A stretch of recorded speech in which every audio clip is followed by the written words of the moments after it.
He closely observed the crane and adapted its movements to fit his own body.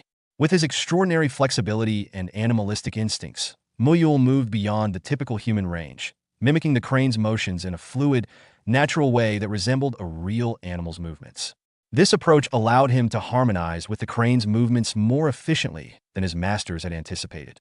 Both Haigul and Biab Hyun were surprised by Muyul's progress, as they had struggled to teach him the crane strike, but he was learning faster by simply observing the crane. However, since Muyul's movements were newly developed, they lacked full refinement and strength.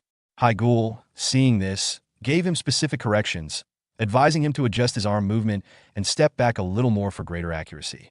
He emphasized the importance of continuity between moves, a core principle of the Shaolin five-hand techniques, assuring Muyul that, although his style was slightly different from the traditional teachings, it would still guide him on the right path. Muyul, eager to improve, agreed to continue learning from his masters, responding with a confident, "Yes, sir." Mujin, pleased with Muyul's progress, decided it was time for him to leave. He removed the training belt given to him by Haigul and announced to both Biab Hyun and Haigul that he felt his role was complete.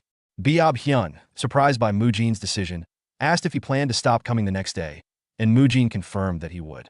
Haigul acknowledged that Mujin had accomplished what he came for, which meant his departure was now appropriate. Mujin expressed his gratitude, bowing and thanking them for their teachings. Haigul then instructed Muyul to see Mujin off, which Muyul agreed to do. As they left, Biab Hyun voiced some concerns about letting Mujin go so easily. However, Haigul reassured him, explaining that what Mujin came to learn wasn't the crane strike itself. Mujin concluded that further training would be pointless for him, realizing that from the start, what he was attempting to learn wasn't the crane strike.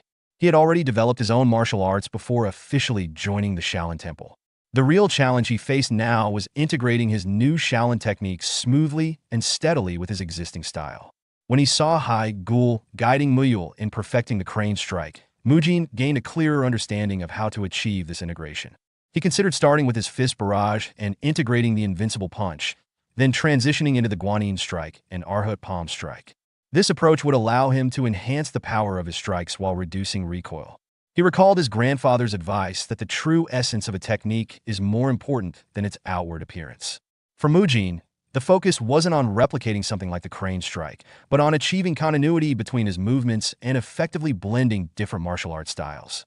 While the Shaolin five-hand techniques were based on the forms of crane, snake, leopard, tiger, and dragon, Mujin felt that the tiger and dragon models were not his concern, as they would be handled by Muyul's masters. In the end, Mujin's main priority was creating his own martial system, independent of the traditional forms. Mujin briefly entertains the idea that, given the Murim world's fantastical nature, dragons might exist, which could make the concept of the dragon's form feasible. As for the tiger, Mujin believes that Muyul's masters will likely figure out a way to handle that particular animal's form. Haigul told Biab Hyun that he would head back first and asked him to let Muyul know to go home and rest if he arrived. Biab Hyun agreed, and in that moment, both Haigul and Mujin realized something unexpected. Everything seemed to be unfolding exactly as Grandmaster Hyun Guang had planned. Mujin, feeling a mix of awe and nervousness, wondered if his grandfather had foreseen all these events from the start. Similarly, Haigul was struck by the idea that Hyun Guang had anticipated not only the situation, but also that Mujin would understand the lesson he was meant to learn. Both were left in awe, marveling at Hyun Guang's incredible insight and foresight. As Mujin returns to his room, he reflects on the progress of his grandfather's treatment. It's been a month since he started, and while his grandfather no longer suffers pain from simple movements, he hasn't fully recovered. Mujin is confident that his condition can improve further, but hesitates, considering whether he should use a more intense treatment.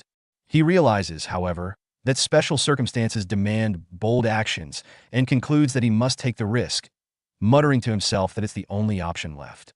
Meanwhile, as Hyun Gong and Hai Dam head towards the abbot's quarters, they discuss Mujin's dedication to the treatments. Hyun Gong wonders aloud when Grandmaster Hyun Guang will fully recover, to which Hai Dam responds that the Grandmaster already seems more cheerful than before. Hyun Gong teases Hai Dam, reminding him of his earlier comment about making Mujin pay if there were no improvements within a month. Embarrassed, Hai Dam admits that he only said that as a way to motivate Mujin. Hyun Gong urges Hai Dam to hurry, so they won't be late. Meanwhile, at Hyun Guang's place, Mujin is preparing to start a treatment section when Abbot Hyun Chun arrives, curious about why